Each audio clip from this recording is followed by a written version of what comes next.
So you get signed to Death Row, and I was down with Death Row, never actually signed, just to be particular. okay, Yes. okay. So you were down. How long were you down with Death Row About for? 2 years. When my memory, I remember it as 2 years. Yup.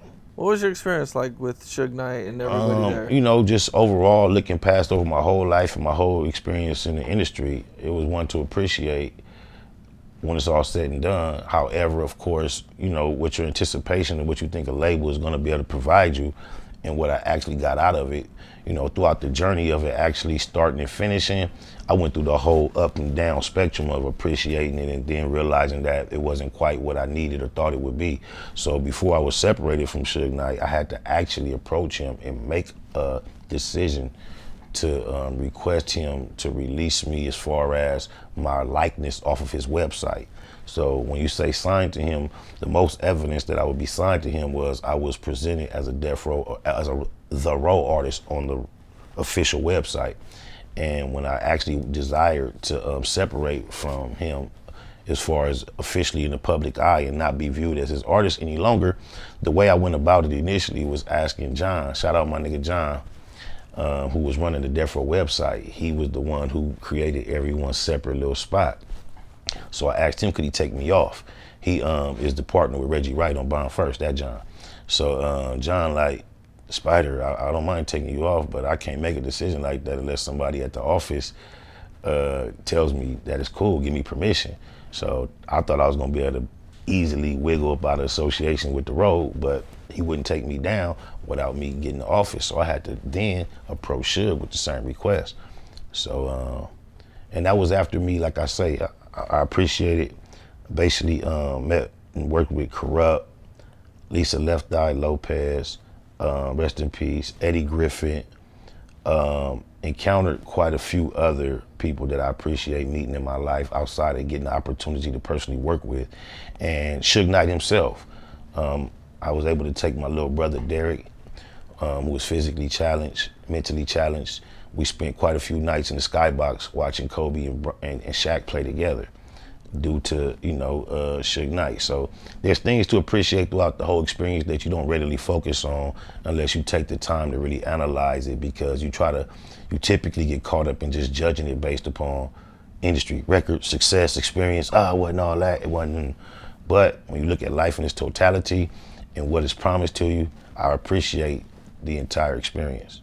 What was it that made you want to leave? Was it just things weren't moving? Things weren't moving, and it started being more of a deterrent when I go other places to be affiliated with him rather than a plus. It seemed like doors or opportunities were closing or diminishing versus opening and becoming more readily available. People were standoffish.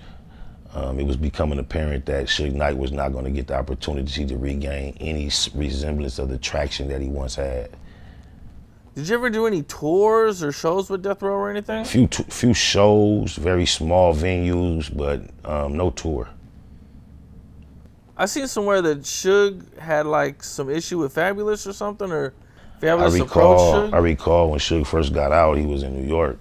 I wasn't with him, but he went on New York. I believe it was Hot 97 and said, the new road, we looking for artists, we looking for this type of artist, street niggas, cool thug niggas, not no Fabolous type niggas. He made a statement to that effect. Shortly thereafter, we was outside the House of Blues, trying to get into the House of Blues because the sheriffs, it was a Def Jam party, and they had strict orders not to let Suge in. And Suge was trying to push his line to get in, but they had the sheriff standing right there kind of deep, like, all right, try if you want to. Throughout that process, Fabolous pulled up in a little two-seater Benz and like called Suge over. Suge went to lean in the window. I mobbed up with him. And Fabolous got at him like, man, what's up with that shit you was saying on the radio? And based on what Suge said and who I thought Suge was, I was surprised to hear him say, oh, you know it ain't like that. We ain't talking about niggas like you.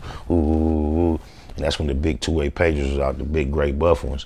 I remember he like called Eastwood over and told Eastwood to get Fabolous' number and exchange numbers. But Fabolous, to my surprise, like he approached Suge about the shit you said about me on the radio in New York. Here I am in LA. And yeah, it's on my mind what's happening. And he didn't go too super barky on Suge, but he got at him like a man. He brought it up, and Suge turned it into like a laughy, jokey play. I didn't mean it like that situation. So I was kind of impressed and what my perception of a Fabolous versus a Suge would have been.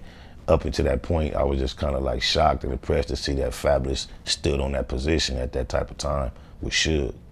Did you guys ever run in or see Fabolous after that? I did.